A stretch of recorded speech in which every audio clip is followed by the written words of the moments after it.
सभी साथियों को नमस्कार, जय आसियान। मेरा नाम सुप्रिया गिरधर है और जींद हरियाणा से बिलोंग करती हूँ और फिलहाल गुड़गांव में रहती हूँ। अभी एक साल पहले मेरी शादी हुई है, उसके बाद से मैं अभी गुड़गांव में रह रही हूँ। तो अभी इस बिजनेस को मैं पिछले लगभग 2 ढाई साल से, यानी जब से लॉकडाउन हुआ, लॉकडाउन के बाद से मुझे ये बिजनेस समझ में आया। ये बिजनेस पहले मेरे पेरेंट्स, मेरे पापा जी किया करते थे और मैं सिर्फ प्रोडक्ट्स अपने घर में इस्तेमाल करती थी। और उसमें से भी मैं कुछ कुछ प्रोडक्ट इस्तेमाल किया करती थी, क्योंकि मुझे शुरुआत में मुझे ऐसा लगता था कि नहीं, ये प्रोडक्ट अच्छा नहीं है, ये प्रोडक्ट ऐसा है, ये वैसा है, मैं क्यों अपना प्रोडक्ट चेंज करूं। फॉर एग्जाम्पल, जैसे जब पेस्ट मैंने आरसीएम का इस्तेमाल किया था, तो उस टाइम पर मुझे लगा कि नहीं, इसका तो टेस्ट अच्छा नहीं है, मेरा तो पहले वाला पेस्ट अच्छा है, मैंने वही इस्तेमाल करना है। तो मैंने आरसीएम के पेस्ट को उठाकर साइड में रख दिया था। लेकिन उसके बाद जब जब मेरे दांतों में कुछ प्रॉब्लम हुई, उसके बाद मैंने जब फिर से आरसीएम का पेस्ट इस्तेमाल किया और वो प्रॉब्लम ठीक हो गई, तो फिर मुझे पता लगा कि हाँ, प्रोडक्ट ये बहुत अच्छा है। तो इस तरीके से चल रहा था। मेरे पापा जी ने इस बिजनेस को स्टार्ट किया था और मैं सिर्फ प्रोडक्ट ही इस्तेमाल करती थी। और उस टाइम पर मैं पढ़ाई करती थी, मेरी पढ़ाई चल रही थी। मैंने बीएससी की और उसके बाद एमएससी की और उसके बाद मैंने बीएड किया। और ये सब मैंने इसीलिए किया क्योंकि मेरे जो साथ में मेरे दोस्त जो पढ़ा करते थे, वो बीएससी और एमएससी कर रहे थे। कहने का मतलब ये है कि मेरा खुद का कोई भी टारगेट नहीं था। जब मैंने 10th पास की, तो उसके बाद मेरे जो दोस्त थे, जो मेरी क्लासमेट्स थे, उन्होंने बोला कि हम नॉन मेडिकल लेंगे। तो इसलिए मैंने भी नॉन मेडिकल के साथ 11th में एडमिशन ले लिया और 11th 12th मैंने नॉन मेडिकल से किया।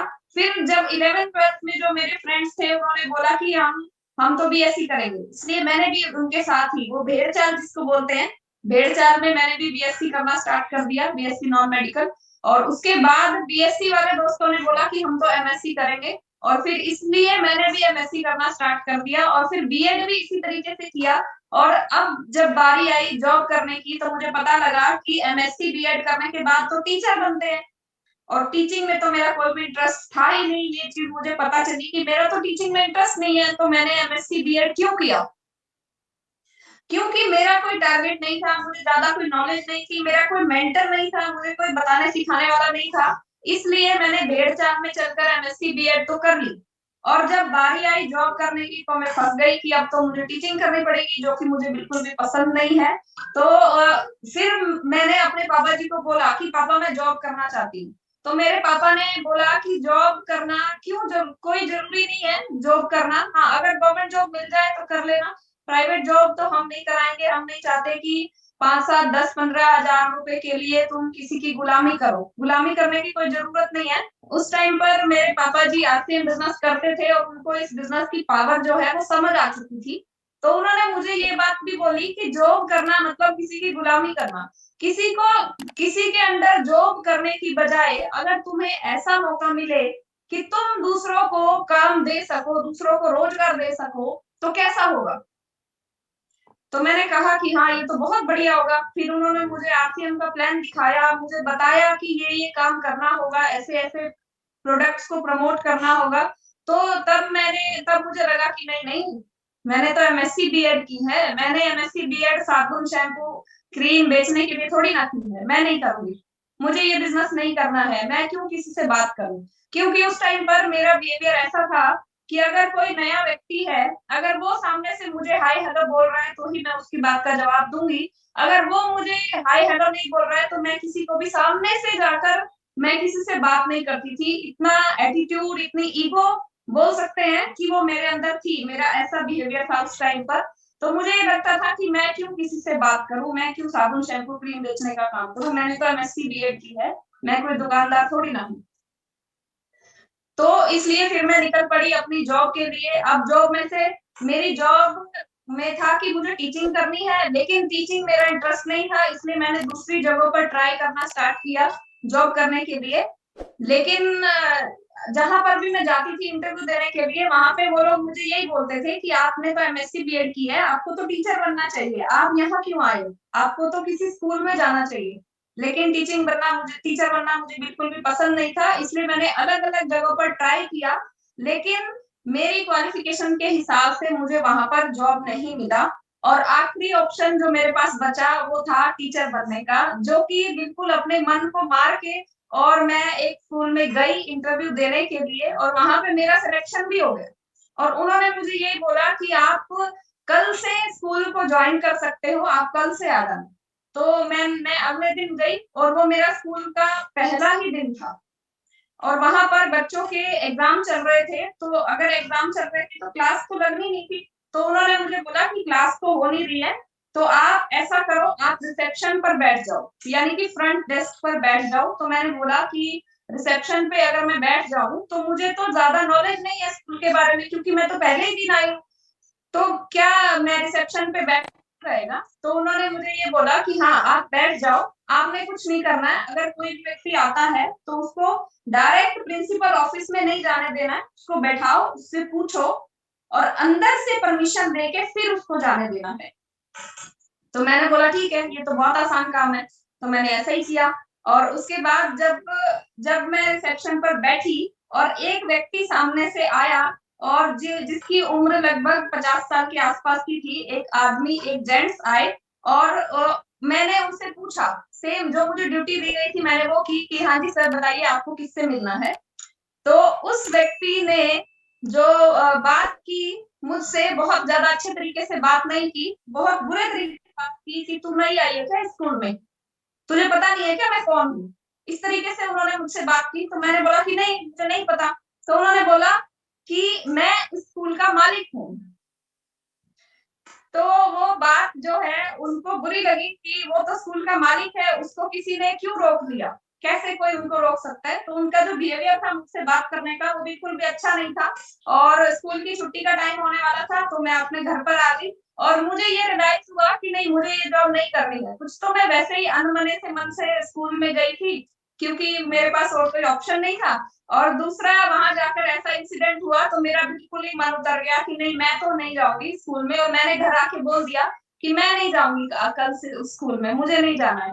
तो जब जैसे ही मैंने ये बोला तो मेरे पापा ने कहा कि मैंने तो तुम्हें कहा ही था कि किसी की गुलामी करने की क्या जरूरत है, तुम क्यों जा रही थी? तो फिर मुझे भी फिर वो चीज समझ में आ गई कि हाँ ठीक है, मुझे नहीं जाना चाहिए, मैं उस स्कूल में नहीं जाऊंगी। क्योंकि वहां पर मुझे पता लगा कि आप अगर कितनी ही बड़ी से बड़ी जॉब अगर कर लेते हैं तो आपको किसी ना किसी बॉस की गुलामी तो करनी ही करनी पड़ेगी।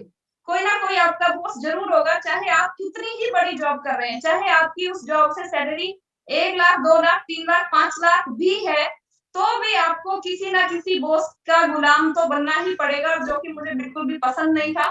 इसलिए वो मेरा जॉब का पहला और आखिरी दिन था और मैंने उसको वहीं पर छोड़ दिया। उसके बाद इस दौरान जब मैंने घर पे आकर बताया तो इस दौरान मेरे पापा जी ने थोड़ा-सा, उनको भी पता था कि इस बिज़नेस में थर्ड पार्टी काम करती है, कि मैं तो इसको बहुत टाइम से समझा ही रहा हूँ, इसको समझ में नहीं आ रहा है, तो हम किसी थर्ड पार्टी का सहारा लेते हैं। इस दौरान उन्होंने, अभी ये बात बिल्कुल नई-नई थी स्कूल वाली, तो उन्होंने हमारे जो अपलाइन है उनको घर पे बुला लिया। उनको घर पे इनवाइट किया तो उन्होंने मुझे प्लान दिखाया और उन्होंने मुझे कुछ 1-2 बुक्स के बारे में बताया, जैसे कि 21वीं सदी का व्यवसाय। और उन्होंने मुझे बोला कि आप पढ़े लिखे हैं, आप यूट्यूब पर सर्च करना कि नेटवर्क मार्केटिंग क्या है, what is network marketing and what is the future of network marketing. आप इसको थोड़ा-सा सर्च करना, थोड़ा स्टडी करना। और वो बुक वो मुझे देकर गए और बोले कि ये बुक थोड़ा-सा पढ़ लेना आप। तो मैंने वो बुक पढ़ी, तो मेरी आँखें खुल गई, मुझे पता लगा कि जिस काम को हम ये सोचते हैं कि ये तो हल्दी, नमक, मिर्ची, साबुन, शैम्पू, क्रीम बेचने का काम है, वो उस काम से आज अमेरिका के अंदर सैकड़ों, हजारों लोग करोड़पति हैं, सिर्फ इस काम की वजह से, इस बिज़नेस की वजह से। ये बिज़नेस, ये इंडस्ट्री इतनी बड़ी है, ये आँखें मेरी खुली वो बुक पढ़ने के बाद और वो वीडियोज़ देखने के बाद।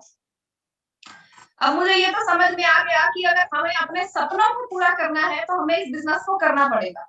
लेकिन फिर भी मेरी जो ईगो है वो बीच में आ रही थी कि मैं क्यों साबुन शैम्पू बेचने का काम करूँ? मुझे शर्म आती थी ये काम करने में एक्चुअली। तो इस उसके बाद थोड़ा-सा टाइम बीता और उसके बाद लॉकडाउन हो गया और उस लॉकडाउन में हमें पता है कि सब कुछ बंद हो गया था। हम सब अपने-अपने घरों में थे और लॉकडाउन के बाद ही ये जो ज़ूम मीटिंग अभी जो आप देख रहे हैं, ये ज़ूम मीटिंग लॉकडाउन के बाद से ही स्टार्ट हुई थी। तो लॉकडाउन के बाद घर में कुछ काम होता नहीं था, तो टाइम पास के लिए कि चलो ठीक है देखते हैं ऐसा क्या होता है इसमें। मेरे पापा ने मुझे किसी ज़ूम मीटिंग का लिंक दिया और बोला कि चलो ये मीटिंग अटेंड करना। और मेरे पास तो टाइम बहुत ज़्यादा था, मेरे पास कुछ काम भी नहीं था, तो टाइम पास करने के लिए कि चलो टाइम पास हो जाएगा, बोर नहीं होंगे, इसके लिए मैंने उस ज़ूम मीटिंग को क्लिक किया, ज़ूम मीटिंग को अटेंड किया, सुना। तो वहां से जो है वो ज़ूम मीटिंग जो है वो मेरे लिए टर्निंग पॉइंट साबित हुई। और वो ऐसे कि वहां पर जो लेडी बोल रही थी, उन्होंने ये बोला कि हम जब एक बेटी होती है, यानी कि जब तक शादी नहीं होती है तब तक हम अपने पिता के नाम से जाने जाती है, जैसे कि फला व्यक्ति की बेटी है। और जब हमारी शादी हो जाती है तो हम उस परिवार के नाम से या अपने पति के नाम से जाने जाती है कि फला व्यक्ति की पत्नी है ये, या फिर फला खानदान की बहू है ये। हमारी अपनी पहचान कहाँ है? क्या हमारी अपनी कोई पहचान है?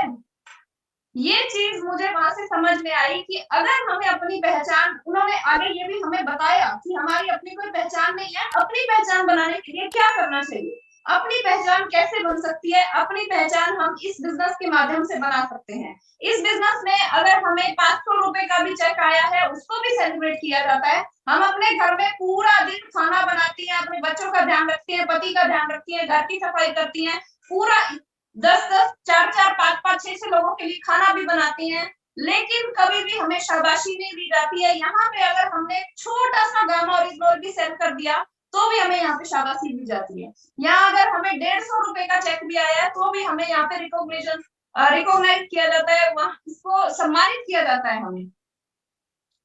मुझे पता लगा कि अपना मान-सम्मान अगर हमें चाहिए, specially being a lady, being woman, अगर हमें अपना मान-सम्मान चाहिए, तो हमें इस बिज़नेस से मिल सकता है। अगर हमें अपनी पहचान बनानी है, तो वो हमें इस बिज़नेस से मिल सकती है। मुझे सिर्फ़ इतना ही यहाँ से पता चला और वो मेरा एक सपना बन गया कि अगर मुझे अपनी पहचान बनानी है, मुझे भी अपनी पहचान बनानी है, ये मेरा सपना बना। और उसके बाद फिर मैंने इसी के लिए थोड़ा-थोड़ा काम करना शुरू किया। तो वो कहते हैं ना कि एक कारण अगर हमें पता लग जाता है, तो उसके बाद हम उस काम को बिना किसी थकावट के करना शुरू कर देते हैं, सारी चीज़ें भूल कर।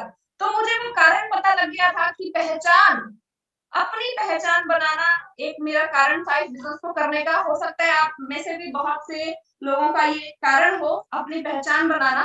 तो उसके बाद मैंने इस बिज़नेस को करना शुरू किया और जो ईगो थी, जो शर्म आती थी इस बिज़नेस को करने में, वो मैंने सब साइड कर दिया, उतार के फेंक दिया। और उसके बाद वो दिन था और आज का दिन है। मैंने उस दिन एक सपना लिया था कि अगर मुझे कोई जाने तो मेरे नाम से जाने, और मेरे परिवार को अगर कोई जाने तो मेरे नाम से जाने, ना कि उनको मुझे उनके नाम से। तो ऐसा ही हुआ सर। आज आप सभी जानते हैं कि मेरा जो यूट्यूब चैनल है लगभग 64,000 लोगों का एक वो परिवार है यूट्यूब पे, सुप्रिया गिरधर के नाम से जो चैनल है, उसपे आज अगर कोई भी कॉल अगर मुझे आता है और मेरे अलावा अगर कोई और व्यक्ति उस कॉल को अटेंड करता है, मेरी मम्मी अगर अटेंड करती है तो लोग यही बोलते हैं कि आप सुप्रिया गिरधर की मम्मी बोल रहे हैं ना। अगर पापा अटेंड करते हैं तो वो बोलते हैं कि आप सुप्रिया गिरधर के पापा बोल रहे हैं ना। यहाँ तक कि अगर अब ये मैंने अपने पहले वाले घर में अपनी पहचान बनाई, यानी कि अपने मायके में अपनी पहचान बनाई। आज मैं अपने ससुराल में हूँ। यहाँ पर भी अगर कॉल आती है, अगर मेरे हस्बैंड कॉल उठाते हैं तो वो यही बोलते हैं कि क्या आप सुप्रिया गिरधर के पति हस्बैंड बात कर रहे हैं? तो सर ये पहचान जो है, ये पहचान मुझे मिली इस बिज़नेस की वजह से। और ना सिर्फ इतनी पहचान मिली बल्कि जहाँ पर भी मैं जाती हूँ, जिस भी शहर में जाती हूँ, जिस भी प्रोग्राम को अटेंड करने के लिए जाती हूँ, लोग आते हैं, लोग बोलते हैं मैम आपके साथ एक सेल्फी लेनी है, मैम आपके साथ एक फोटो खींचना है।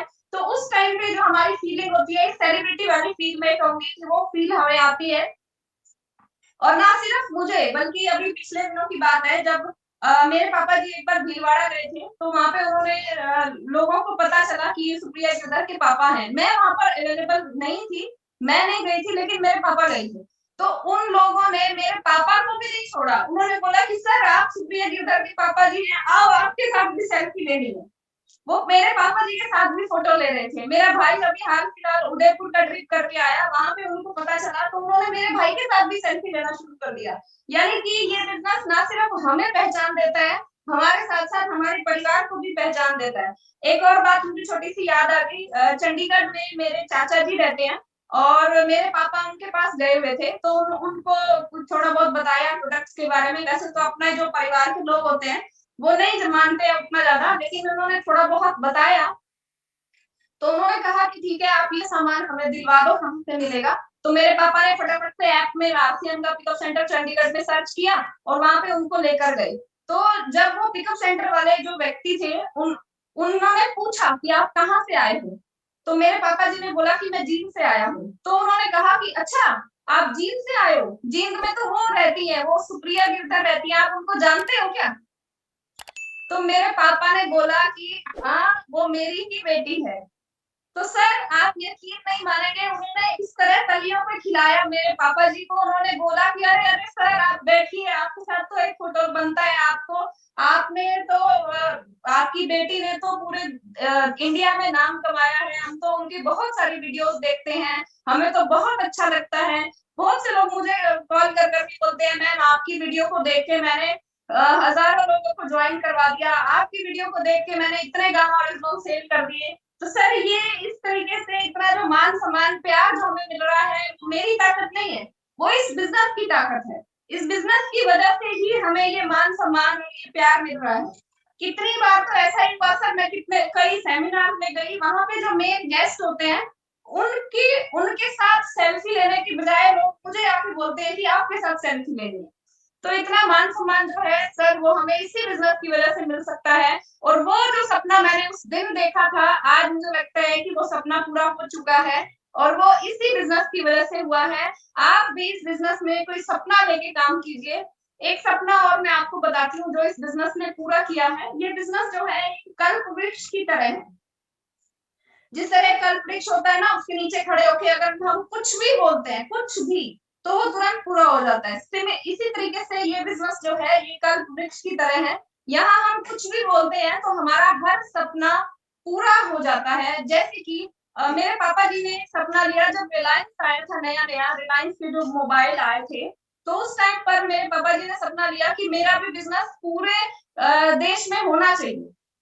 तो उन्होंने पता किया कि किसी प्रोडक्ट की, चलो हम कोई एजेंसी ले लेते हैं कि चलो देश में नहीं तो कम से कम अपने डिस्ट्रिक्ट में तो होना चाहिए, ऐसा उनका एक सपना था।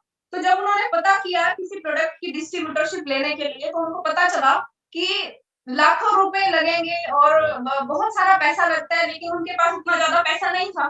तो उनका सपना जो है वो दब कर मरकर रह गया था। लेकिन जब उन्होंने इस बिजनेस को ज्वाइन किया, तो यहाँ पे उनको पता चला कि इस बिजनेस में हमें 700 प्रोडक्ट्स की डिस्ट्रीब्यूटरशिप मिल रही है, वो भी बिल्कुल फ्री में। ये इस बिजनेस की पावर है, और इस बिजनेस को हम पूरे देश में कर सकते हैं। तो जैसे ही जब लॉकडाउन हुआ था, तो मैंने इस बिजनेस में अपना एक्टिविटी दिखाना स्टार्ट किया। यूट्यूब के जरिए, यूट्यूब के माध्यम से मैंने प्रोस्पेक्टिंग करना स्टार्ट किया, और वहां से फिर लोगों ने मुझे कॉल करना स्टार्ट किया कि हम भी आपके साथ ज्वाइन करना चाहते हैं, हम भी आपके साथ ज्वाइन करना चाहते हैं। और धीरे धीरे करके हमने एक एक लेवल करके आरसीएम में लेवल्स हासिल किए। पहले हमने ईगल किया, उसके बाद हमने धीरे धीरे करके सारे लेवल हासिल किए, लीडरशिप किया, रॉयल्टी किया, टेक्निकल किया। और मैंने अपने पापा जी को बहुत बहुत मेहनत करते हुए देखा, और उनका जो सपना था वो सपना भी इस बिजनेस के माध्यम से पूरा हुआ। और अक्सर बीसी सर ये बोलते हैं कि ये बिजनेस जो है ये दुआओं का बिजनेस है। हमें इस बिजनेस में दुआएं कमाने का भी मौका मिलता है। पैसा कमाने के तो बहुत सारे साधन होते हैं, लेकिन दुआएं कमाने का जो है वो एक ये इकलौता बिजनेस है। ये चीज मैंने सुनी थी, लेकिन ये चीज मुझे रियलाइज तब हुई जब एक बार की बात है कि मैं एक गांव में गई। एक गांव में बहुत छोटी सी एक होम मीटिंग हो रही थी, एक छोटा मिनी सेमिनार जिसको हम बोल सकते हैं, वो हुआ 40-50 लोगों का। और उस गांव में जब मैं स्टेज पर बोल रही थी, तो उसके बाद जैसे ही प्रोग्राम खत्म हुआ, स्टेज से जब मैं नीचे उतरी, तो एक एक बूढ़ी सी अम्मा बोल सकते हैं, एक बूढ़ी सी औरत थी। और वो रोते रोते, बहुत रोते रोते और मेरी साइड आ रही थी, और नीचे की तरफ उसने झुकना शुरू किया, यानी कि पैरों की तरफ झुकना शुरू किया। तो मैंने उनका हाथ पकड़ के अपने सर पे रख लिया, मैंने बोला कि आप आशीर्वाद दो मुझे। तो बहुत ज्यादा रो रही थी, और मुझे नहीं पता था कि वो क्यों रो रही है। तो उन्होंने, जब वो आसपास के जो लोग थे, उन्होंने बताया कि इनका जो बेटा है वो गलत संगति में फंसा हुआ था, लेकिन आपकी ही टीम के किसी मेंबर ने उसको आरसीएम में ज्वाइन कराया और वो अभी-अभी आरसीएम में ईगल की पिन को उसने हासिल किया है। उसको 5-7 हज़ार रुपए वो कमाना शुरू कर दिया है उसने, जो कि गलत संगति में वो बच्चा फंसा हुआ था और अभी 5-7 हज़ार रुपए कमा रहा है, तो इनके घर का चूल्हा-चौका अच्छे से चल रहा है। इसीलिए इन्होंने ये तुम्हें बहुत सारे आशीर्वाद दे रही हैं कि आपकी वजह से इनका बेटा जो है वो एक सही सही रास्ते पर आ गया। तो सर सच में ये बिज़नेस जो है ये ना सिर्फ पैसा कमाने का बिज़नेस है, बल्कि ये दुआएँ कमाने का भी बिज़नेस है। और दुआएँ जो हैं वो कमाना आज के टाइम में बहुत मुश्किल है, पैसा कमाना आसान है, लेकिन दुआएँ कमाना बहुत मुश्किल है। ये बिज़नेस सभी के सपनों को पूरा करता है। इसी तरीके से एक लेडी है मेरी टीम में है विद्या जी जो जो कि जब छोटी बच्ची थी तो वो डॉक्टर बनना चाहती थी। उनका डॉक्टर बनना एक उनका सपना था कि मुझे डॉक्टर बनना है, लेकिन गाँव में रहती थी तो जल्दी शादी हो गई छोटी उम्र में शादी होने की वजह से उनका सपना जो है वो दब कर रह गया था। लेकिन जब उन्होंने इस बिज़नेस को हमारे साथ जॉइन किया, प्रोडक्ट्स की नॉलेज ली, न्यूट्रीचार्ज की नॉलेज ली और महिलाओं को न्यूट्रीचार्ज के बारे में बताना शुरू किया, तो एक दिन हमने उनसे पूछा कि विद्या जी आपको कैसा लग रहा है? तो विद्या जी ने बोला कि क्या बताऊँ बस मेरा तो सपना पूरा हो गया। तो हमने बोला कि कैसे? तो बोली कि मैं जब छोटी थी तो मैं डॉक्टर बनना चाहती थी, लेकिन डॉक्टर बनना पूरा नहीं हो पाया क्योंकि छोटी उम्र में शादी हो गई थी। यहाँ आकर मेरा जो सपना है वो दब कर मर कर रह गया था। लेकिन जब मैं औरतों को लेडीज़ को न्यूट्रीचार्ज बताने जाती हूँ और उनको इतना ज़्यादा फ़ायदा हुआ मेरे प्रोडक्ट से, 1-2 लेडीज़ को बताया, उन्होंने औरों को बताना शुरू किया। अब जब भी मैं न्यूट्रीचार्ज बनाने के लिए उनको जाती हूँ, तो वो दूर से देखते ही मुझे बोल देते हैं कि वो आ गई डॉक्टरनी। तो इस तरीके से उनका जो सपना था, विद्या जी का सपना इस तरीके से पूरा हुआ और इसके अलावा विद्या जी ने हमें बताया कि उनके जो हस्बैंड हैं, वो किसी गलत संगति में फँसे हुए थे। वो अगर 15-20 दिन के बाद वो घर आया करते थे, आते भी थे तो 2-4-5 गुंडे या लोग उस तरीके के लोग उनके साथ आया करते थे, बंदूकें उनके साथ पास में हुआ करती थी और आते ही वो छत पर बैठा करते थे, नीचे नहीं बैठते थे। छत पे बैठते थे कि किसी भी टाइम पुलिस आ सकती है तो तुरंत भागना पड़ सकता है। इस तरीके की उनकी सिचुएशन थी और बोलती थी कि मैं तो बहुत परेशान रहती थी कि क्या होगा? खेती में तो हमारा गुज़ारा नहीं होता है, मेरे बच्चों का क्या होगा? उनकी पढ़ाई का क्या होगा? उनके फ्यूचर का क्या होगा? लेकिन जब उन्होंने इस बिज़नेस को जॉइन किया, उसके बाद से उनके हस्बैंड ने भी इस बिज़नेस में उनको सपोर्ट करना स्टार्ट किया और सर आप यकीन नहीं मानेंगे आज वो एक बहुत ही सफल कपल है आरसीएम में और आज वो मेरी टीम में 8% रॉयल्टी अचीवर है, स्टार प्लैटिनम रॉयल्टी अचीवर है और किस तरीके से उनकी एक ज़िंदगी जो है वो बदल गई। किस तरीके से एक गलत संगति में पड़ा हुआ व्यक्ति आज आरसीएम से 8% रॉयल्टी की इनकम को एन्जॉय कर रहा है और वो बोलते हैं कि अगर आरसीएम ने इस तरीके से हमारी ज़िंदगी को बदला है कि अगर आरसीएम से हमें 1 रुपया भी ना आए, तो भी हम आरसीएम बिज़नेस को करना नहीं छोड़ेंगे, क्योंकि उसने हमारी ज़िंदगी को बदला है। तो ये बिज़नेस इसी तरीके से ज़िंदगियाँ बदलने का काम करता है। तो मैंने धीरे-धीरे करके फिर हमने इसी तरीके से अचीवमेंट्स की 8% रॉयल्टी हासिल की, टेक्निकल को हासिल किया, उसके पीछे भी एक बहुत बड़ी स्टोरी है, किस तरीके से हमने टेक्निकल किया। जैसे कि मैंने आपको बताया कि जब पूरा लॉकडाउन था तब मुझे इस बिज़नेस में काम करने की मेरे दिमाग में बात आई, लॉकडाउन के बाद। तो जब हमने 8% रॉयल्टी को हासिल किया, यानी कि 3.5 लाख इधर और 3.5 लाख इधर। जितना भी बिज़नेस था वो हमने खुद से ही किया है, पावर लेग नहीं थी, कोई भी इस तरह का कोई भी सपोर्ट नहीं था। बहुत लोग पावर लेग के पीछे भागते हैं, उसका भी वो उस टाइप का हमारे पास कुछ नहीं था। हमने आज भी हम जितना भी बिज़नेस करते हैं, सभी लेग का वो सब हम खुद के अपने लेवल पे, अपने दम पे करते हैं, कोई पावर लेग का सपोर्ट नहीं होता है। तो हमने क्या किया ना, एक साइड में 3.5 लाख करना होता है, हमें पता है 8% रॉयल्टी के लिए और दूसरी साइड पे 3.5 लाख करना होता है। वो हमने जब किया तो अ, उसके बाद की बात है कि अब उसको मेंटेन भी करना था। अगर हम पर्ल करना चाहते हैं यानी टेक्निकल एक्सपर्ट बनना चाहते हैं, तो हम सभी जानते हैं कि 3 महीने 8% रॉयल्टी को मेंटेन करना होता है। उसके बाद आप पर्ल के लेवल पर जा सकते हैं। और जब हमने 8% रॉयल्टी को मेंटेन किया तो पूरा लॉकडाउन। कुछ भी बंद नहीं था कुछ भी खुला नहीं था, सब कुछ बंद था। हॉस्पिटल खुले हुए थे सिर्फ, और राशन की दुकानें खुली हुई थी, बाकी सब बंद था।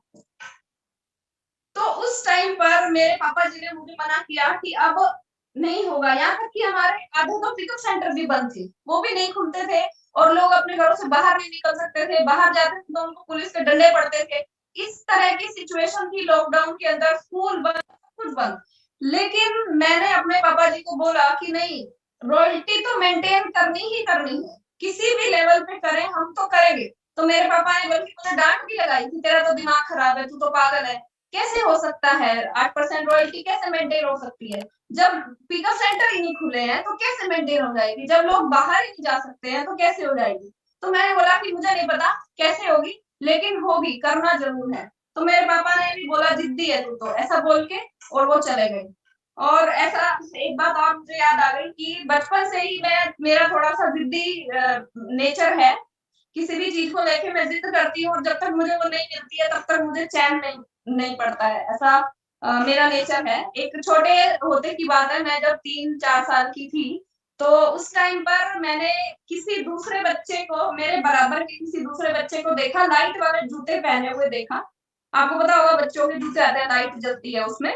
तो मैंने वो देखा, और मैं रात की बात है, रात को 10 बजे के आसपास की बात है, तो मेरा भी मन हुआ कि मुझे भी ऐसे जूते चाहिए। तो मेरे पापा ने आस-पास की मतलब मुझे समझाने की, मनाने की कोशिश की जैसे बच्चों को मनाते हैं, तो मैं नहीं मानी। लेकिन मैंने बोला कि नहीं, मुझे तो जूते चाहिए, तभी मैं सोऊँगी, वरना मैं सोऊँगी ही नहीं, मैं रात को सोऊँगी नहीं। तो उन्होंने फिर आस-पास की जो भी दुकानें थी, देखा, क्योंकि रात को तो बाज़ार बंद हो जाता है, तो आस-पास की कोई भी दुकान खुली नहीं थी, मुझे मनाने की कोशिश की और मैं मान नहीं रही थी। तो एक हमारे जानकार थे दुकानदार, तो उनको रात को तब तक 12 बज चुके थे। उन्होंने रात को 12 बजे उसको कॉल किया और उनको बोला कि एक इमरजेंसी है, बच्चे के लिए एक लाइट वाला जूता चाहिए। तो उसने भी बोला कि भाई साहब पागल हो क्या? सुबह नहीं ले सकते थे? इतनी तो ये इमरजेंसी वाली कोई चीज़ नहीं है। ऐसा तो है नहीं कि दवाई है या कोई ऐसी चीज़ है जिसके बिना आपका काम नहीं चल पा रहा, जूता ही तो है, सुबह ले लेते, हमारी क्यों नींद खराब कर रहे हो? तो उन्होंने उनको कुछ ना बोलते हुए बोला कि बस इमरजेंसी है, आप, हम आपकी दुकान के पास खड़े हैं, आप प्लीज़ हमें ये जूता दे दो। तो वो व्यक्ति अपने घर से उठकर आया और उसने दरवाज़ा खोला और हमें जूता दिया, और मेरे मम्मी-पापा ने मुझे जूता पहनाया लाइट वाला, और उसके बाद मैं सोई। तो शुरू से ही मेरा जो बिहेवियर था वो थोड़ा ज़िद्दी टाइप का था। तो वही वही चीज़ शुरू से ही चलती आ रही थी। तो अभी जब बात आई 8% रॉयल्टी की, तो उस टाइम पे भी उन्होंने मुझे यही बोला कि तू तो ज़िद्दी है शुरू से ही। तो मैंने बोला कि हाँ, मुझे तो करना है, 8% रॉयल्टी करनी है तो करनी है। तो उसके बाद अभी जो अगला महीना था उसके 20 दिन निकल गए, और 20 दिन के अंदर-अंदर सिर्फ़ और सिर्फ़ 3.5 लाख बिज़नेस वॉल्यूम ही आ पाया था। और मैंने बोला, मेरे पापा ने बोला कि नहीं होगा, अभी भी नहीं होगा, क्योंकि 7 लाख तक लेके जाना है, सिर्फ़ 10 दिन है, 10 दिन में 7 लाख तक नहीं पहुँच सकता है। तो मैंने बोला कि हो जाएगा, आपको करना है, हेल्प करनी है तो करो, नहीं तो मत करो, मुझे मत रोको। उसके बाद फिर अगले अभी बचे थे सिर्फ 10 दिन, और मेरे जो डेडिकेशन था उसको देखकर फिर मेरे पापा ने भी मुझे सपोर्ट करना शुरू कर दिया। फिर हम पूरे परिवार ने मुझे सपोर्ट करना शुरू कर दिया। उनकी भी स्टोरी पता नहीं समझ नहीं आती है, कभी तो वो सपोर्ट करना शुरू कर देते हैं, कभी वो पीछे हट जाते थे, बोलते थे नहीं, नहीं, नहीं होगा, नहीं होगा। लेकिन मैं उनसे ये बोलती थी कि होगा। ज़रूर होगा।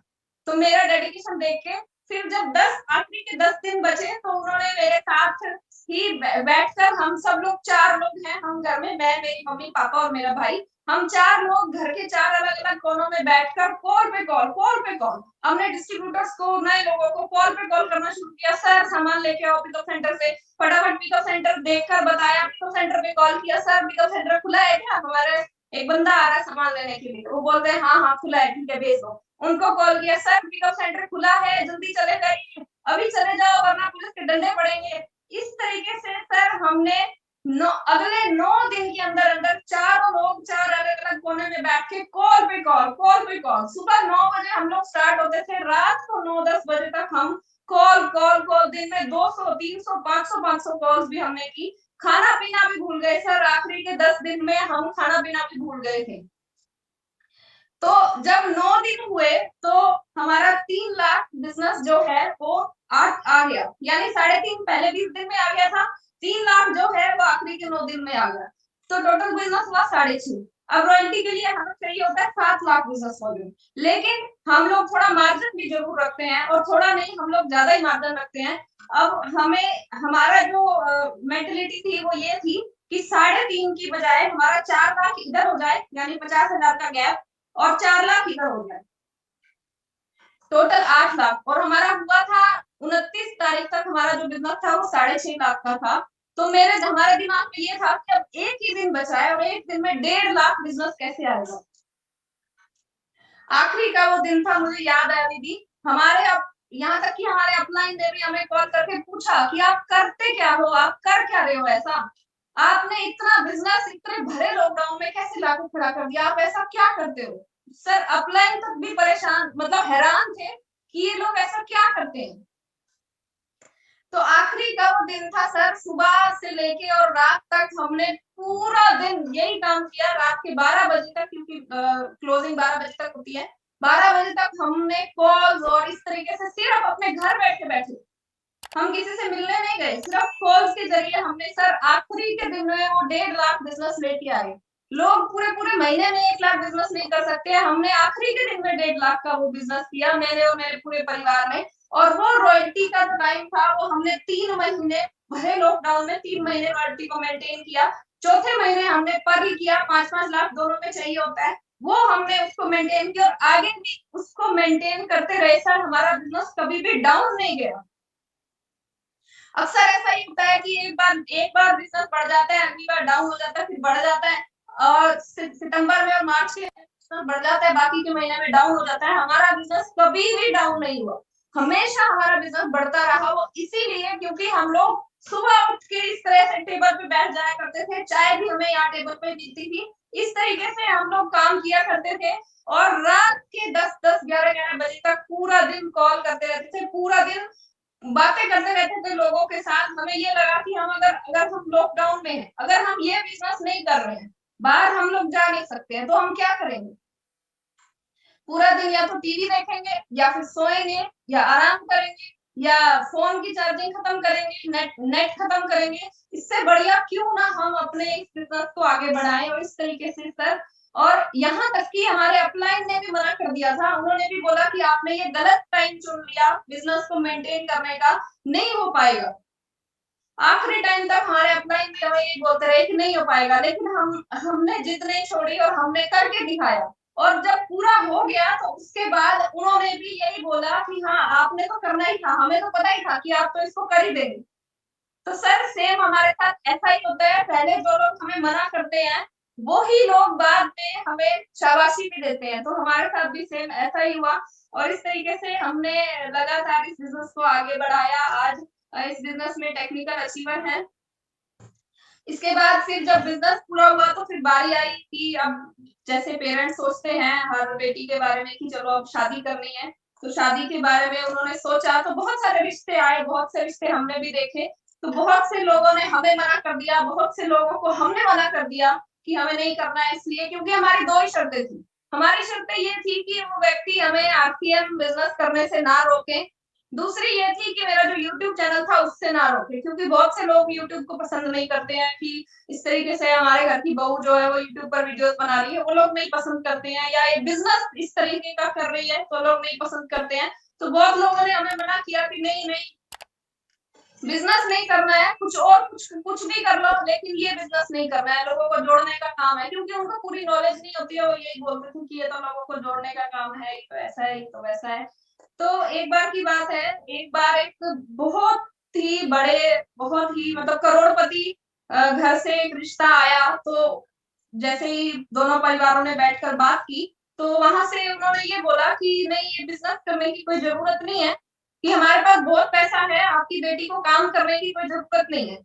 अगर फिर भी करना है तो ठीक है, घर पे बैठकर ट्यूशन पढ़ा लेगी, बाहर कहीं जाने की कोई जरूरत नहीं है। इस तरह की उनकी मेंटालिटी थी। तो हमने उनको मना कर दिया, उन्होंने बार-बार कॉल भी किया, लेकिन हमने मना कर दिया कि नहीं, हमें नहीं करना है, यहाँ पे हमें रिश्ता नहीं करना है। और इस तरीके से सर बहुत सारे रिश्ते जब ऐसे टूटते जा रहे थे, तो माँ-बाप को होता है ना थोड़ा-सा कि क्यों रिश्ता नहीं हो रहा, उम्र होती जा रही है। तो एक दिन तो सर ऐसा भी हुआ, एक परिवार किसी ने रिश्ते के लिए मना किया और बोला कि आरसीएम ये काम हमें पसंद नहीं आया, इस वजह से उन्होंने हमें मना कर दिया रिश्ते से।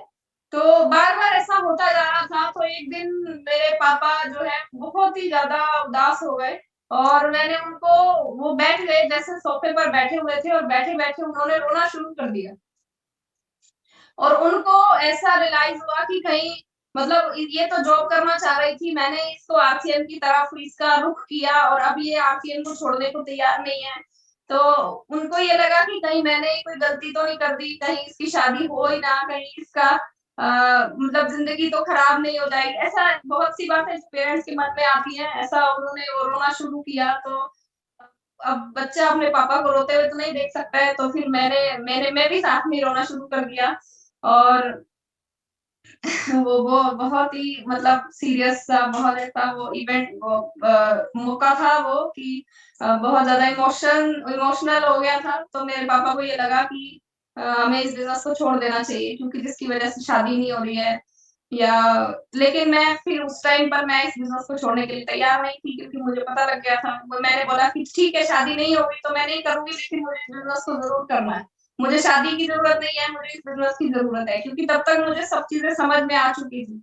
और उस दिन बहुत ज़्यादा इमोशनल दिन था और मैं और मेरे पापा हम दोनों रो रहे थे और जब मेरी मम्मी को पता चला क्योंकि हम अलग रूम में बैठे थे, जब उन्होंने देखा तो उन्होंने भी रोना शुरू कर दिया और जब हम तीनों रो रहे थे तो मेरे भाई ने भी फिर हमें देख के उसने भी उसकी भी आँखों में आँसू आ गए कि ऐसा क्या हो गया क्योंकि हम अपने परिवार के साथ बहुत जुड़े हुए होते हैं ना, तो एक-दूसरे को रोते हुए नहीं देख सकते हैं। बहुत इस तरह का ऐसा भी हुआ कि मुझे मुझे भी यही लगने लग गया था कि ठीक है, शादी नहीं होगी तो कोई बात नहीं है, मुझे शादी करनी भी नहीं है। लेकिन अंदर ही अंदर मुझे भी ये फ़ील होता था कि अब मेरी शादी नहीं होगी, क्योंकि लोग इस बिज़नेस को पसंद नहीं करते हैं, लेकिन धीरे-धीरे करके वो कहते हैं ना कि जब जो काम होना होता है तो फिर हमें पता भी नहीं चलता है और जैसे एक ये रिश्ता आया तो उन्हें भी इस काम से कोई प्रॉब्लम नहीं थी, हमें भी सब कुछ ठीक लगा। हमने भी बोला कि आरसीएम और यूट्यूब से आपको कोई दिक्कत तो नहीं है? उनको कोई दिक्कत नहीं थी, बाकी चीज़ों से हमें कोई दिक्कत नहीं थी। तो और देखिए अब आज शादी को भी 1 साल और 2 महीने हो चुके हैं और अभी तक भी मैं आप सभी के सामने ही हूँ। तो जितने भी पेरेंट्स आज इस मीटिंग में हैं, इस बात को सुन रहे हैं, तो आप भी अपने बच्चों को इस बिज़नेस में ज़रूर लेकर आइए। ये बिज़नेस जो है वो आपको ना सिर्फ़ आपके सपनों को पूरा करेगा बल्कि आपके बच्चों के सपनों को भी पूरा करेगा। आज हम देख रहे हैं कि जॉब्स नहीं है इस बिज़नेस में जॉब नहीं है, तो क्या करेंगे? ये बिज़नेस ही एक ऐसा बिज़नेस है जो बाहें फैलाकर हम सबके सामने खड़ा है कि तू पढ़ा-लिखा है तो भी ठीक है, नहीं पढ़ा-लिखा है तो भी आजा, मेरी शरण में आजा। ये बिज़नेस ऐसे ही बोलता है कि मैं बाहें फैलाए खड़ा हूँ, तू अगर पढ़ा-लिखा है या नहीं है, मैं तुझे सपोर्ट करूँगा। तू अगर औरत है, आदमी है, बच्चा है, मैं तुझे सपोर्ट करूँगा। तू अगर बुजुर्ग है, ये बिज़नेस जो है ये हमें हर एक सिचुएशन में ये बिज़नेस हमें सपोर्ट करने के लिए हमेशा तैयार है, बशर्ते हम अपना 100% इस बिज़नेस में दे सकें। और आज अभी मैं कुछ 2-4 फ़ोटोज़ मैं दिखाना चाहूँगी जिससे आपको थोड़ी और ज़्यादा क्लैरिटी हो जाएगी कि किस तरीके से हमने इस बिज़नेस में क्या-क्या अचीवमेंट्स की, कैसे हमने इस बिज़नेस को देखिए सर ये मेरे पापा जी हैं और आरसीएम की तरफ से इन्होंने बहुत सारे टूर किए ये आगरा, ताजमहल जो साथ में टीम है उनके साथ जाने का उनको मौका मिला। तो ये बिज़नेस जो है हमें पैसा भी देता है, मान-सम्मान भी देता है, घूमने-फिरने का मौका भी देता है, हमारे सारे सपनों को भी पूरा करता है। आगरा का ये जो प्रोग्राम था, इसके अलावा ये जब हमने ईगल की पिन को अचीव किया, तो इस तरीके से हमें सैकड़ों लोगों के सामने सम्मानित किया गया, ये मैं और मेरा पूरा परिवार है। पहले मैं इस तरीके से जाया करती थी, जब सेमिनार में जाती थी, तो मैं कुछ इस टाइप की दिखती थी। इस तरीके से मैं एक आम-सी, साधारण-सी लड़की की तरह जाकर सेमिनार में बैठ जाया करती थी। और ये जब हमने ईगल को अचीव किया था, उसकी ट्रॉफ़ी जो हमें सम्मानित किया गया, ये एक बड़ा प्रोग्राम था जो मैंने तालकटोरा दिल्ली तालकटोरा स्टेडियम में अटेंड किया था। ये मेरा पहला बड़ा प्रोग्राम था, जब मैंने इसको अटेंड किया था। ये मेरे पापा जी हैं और साथ में मेरी बुआ है। तो जब भी कुछ बहन भाई वाला त्योहार होता है या जब भी कोई गिफ्ट देना होता है, तो हम किसी को भी आरसीएम के प्रोडक्ट्स के अलावा कोई और गिफ्ट नहीं देते हैं। तो मेरे पापा ने भाई दूज पे अपनी बहन के घर में दूसरी मिठाइयाँ ले जाने की बजाय ये सोन पापड़ी, आरसीएम की जो सोन पापड़ी है वो उनको दिया। हम लोग ये उनके घर लेकर गए थे। इस तरीके से सेमिनार में मैं बैठा करती थी, अटेंड किया करती थी, बहुत नॉलेज लिया करती थी। आप देखिए मेरे पास एक डायरी पेन भी है। हमेशा मैं डायरी और पेन साथ में लेकर जाया करती थी। हमेशा मेरे पास रहता था कि कोई भी पॉइंट अगर मुझे मिले तो मैं वहां से उसको नोट कर सकूं। इस तरीके से न्यूट्रीचार्ज का कोई छोटा-मोटा टारगेट पूरा करने की वजह से मुझे ये आरसीएम न्यूट्रीचार्ज की टाई और ये बुक जो है गिफ्ट में मिला था। और ये साधारण सी दिखने वाली जो लड़की थी, अब बारी आई थी रूप परिवर्तन करने की, और इस तरीके से मैंने अपने आप को रूप परिवर्तन किया। ये मेरा पहला दिन है जब मैंने ड्रेस कोड में पहले दिन जब मैंने ड्रेस कोड में आई थी मैं, और उसके बाद से ये रूप ऐसा हुआ और ऐसा हो गया। फिर उसके बाद जब न्यूट जब लोगों ने देखा कि बहुत बड़े तरीके से मतलब मेरी जब एक पहचान बन गई, तो उसके बाद हेल्थ गार्ड की तरफ से भी मुझे कॉल आया। उन्होंने मुझे बोला कि आप भी हमारे लिए प्लीज एक वीडियो बना दीजिए। तो मैंने हेल्थ गार्ड के लिए एक वीडियो बनाया।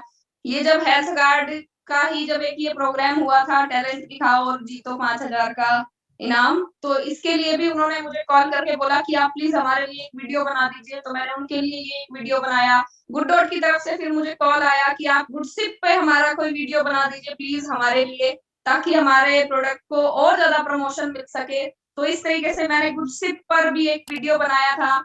चैट विद सुरेंद्र वत्स की तरफ से मुझे कॉल आया कि हम आपको अपना ब्रांड एम्बेसडर बनाना चाहते हैं। और ये देख रहे हैं आप, बहुत बड़ी-बड़ी हस्तियों के साथ मिलने का, फोटो खिंचाने का जो मौका मिला, और चैट विद सुरेंद्र वत्स का ब्रांड एम्बेसडर बनने का एक मौका मिला, वो भी इसी बिज़नेस की वजह से ही मिला। और ये मेरा परिवार जब हमने टेक्निकल अचीव किया था, उस टाइम का जो सेलिब्रेशन हमारा किया गया था, ये उसका एक फ़ोटो है। इस तरीके से बड़े-बड़े होर्डिंग्स पर भी इस तरीके से हमारा फ़ोटो लगाया गया। बड़े-बड़े इवेंट्स में बड़े-बड़े जो सेलिब्रिटीज़ हैं, उनसे मिलने का मौका मिला। ये दिव्या जी हैं, जिनको आप शायद जानती होंगी। इनका भी बहुत बड़ा यूट्यूब चैनल है। सपना सपना बाफना जी, दीपक बाफना जी से मिलने का मौका मिला। पीछे जो ये आज यूट्यूब पर जो बड़े-बड़े सेलिब्रिटीज़ हैं, उन सभी से मिलने का मौका मिला इस बिज़नेस की वजह से। और जब ये हमने अचीवमेंट की थी, तो किस तरीके से देखिए किस तरीके से मान-सम्मान इस बिज़नेस में मिलता है। पूरा चेहरा, सिर्फ़ चेहरा ही दिखाई दे रहा है और कुछ भी दिखाई नहीं दे रहा है। पूरे शरीर को अ, फूल मालाओं के साथ ऐसे भर दिया गया था कि चेहरा भी दिखाई नहीं दे रहा था। ये 2-3 माला ऊपर से कम की, उसके बाद चेहरा दिखना शुरू हुआ था। तो किस तरीके से जो हमें सम्मान ये मिलता है, इस तरीके से हम लोग होम मीटिंग किया करते थे, छोटे-छोटे गाँव में जाकर होम मीटिंग किया करते थे। इस तरीके से सेमिनार अटेंड किया करते थे। और ये मेरा भाई जिसके बारे में मैं बात कर रही थी अभी, सिर्फ 17 साल की उम्र है, और 17 साल की उम्र में मेरे भाई ने भी अब हमारी ही तरह मीटिंग करना, मीटिंग को अटेंड करना, मीटिंग में बोलना शुरू कर दिया है, सिर्फ 17 साल की उम्र में। तो ये नेक्स्ट जनरेशन का भी जो बिज़नेस है, वो इस बिज़नेस में हमें ना सिर्फ हमें फ़ायदा होगा, बल्कि हमारे पूरे परिवार को इस बिज़नेस से फ़ायदा होने वाला है। तो चाहे आपको पैसा चाहिए तो वो आपको ये बिज़नेस देगा, टाइम फ्रीडम चाहिए तो वो आपको ये बिज़नेस देगा, मान-सम्मान चाहिए तो वो आपको ये बिज़नेस देगा, जीवन जीने का तरीका, सलीका हमें इस बिज़नेस से सीखने को मिलता है। तो मेरी कहानी इतनी थी। इस तरीके से आरसीएम ने मेरी ज़िंदगी को बदला। अब हम 1 मिनट के लिए ये सोच कर देखें कि अगर ये सब मेरी ज़िंदगी में ना होता, अगर आरसीएम मेरी ज़िंदगी में ना होता, तो मेरी ज़िंदगी कैसी होती? तो मैं भी कहीं 20-30, 50,000 रुपए की नौकरी कर रही होती। एक लिमिटेड सा मेरा दायरा होता, 4, 6, 10 लोग जो वहाँ रहते हैं, सिर्फ़ वही लोग मुझे जानते होते। आप सबके सामने मैं ना बैठी होती, मेरी एक अलग पहचान ना होती, मेरी ज़िंदगी ऐसी ना होती जैसी आज है। तो ये सिर्फ़ और सिर्फ़ आरसीएम बिज़नेस की वज़ह से है। आप भी ऐसी ज़िंदगी पा सकते हैं, हासिल कर सकते हैं इस बिज़नेस के माध्यम से। सिर्फ़ मैं इतना ही कहना चाहूँगी कि इस बिज़नेस में आप लगे रहिए, पीछे मुड़ के मत देखना, जिद्दी बन जाओ। अगर जिद्दी बन जाओगे तो आपको ये बिजनेस जो है वो सब कुछ देगा जो आप पाना चाहते हैं, सारे आपके सपने पूरे करेगा। एक छोटी सी कहानी के साथ मैं अपनी आज की स्टोरी को एंड करना चाहूंगी। एक बार की बात है, बहुत सारे मेंढक होते हैं और मेंढकों की एक रेस चल रही होती है। और उस रेस ये होती है कि एक जो पहाड़ है, जो मेंढक पहाड़ की सबसे ऊंची चोटी पर सबसे पहले पहुंच जाएगा, वो ही विजेता माना जाएगा। तो सभी मेंढकों के बीच में होड़ शुरू हो गई। एक मेंढक ऊपर जा रहा है, कोई मेंढक इतना ऊपर जाते ही नीचे गिर जाता था, कोई इतना ऊपर जाते ही गिर जाता था, कोई थोड़ा और ऊपर जाके फिर नीचे गिर जाता था। एक ही मेंढक ऐसा था जो ऊपर पहाड़ की चोटी तक पहुंचा। और जब वो नीचे आया, जब उसको ट्रॉफी दी गई, उसको मान सम्मान दिया गया, जब उसको बोलने का मौका दिया गया स्टेज से, तो उस मेंढक से पूछा गया कि आपने ऐसा कैसे कर दिया। तो पता लगा कि वो मेंढक जो है वो बहरा था। यानी कि लोग जो है, नीचे जो लोग खड़े थे, कोई मेंढक अगर ऊपर चढ़ने लगता था तो उसको बोल देते थे, अरे अरे अरे गिर जाएगा, और वो गिर जाता था।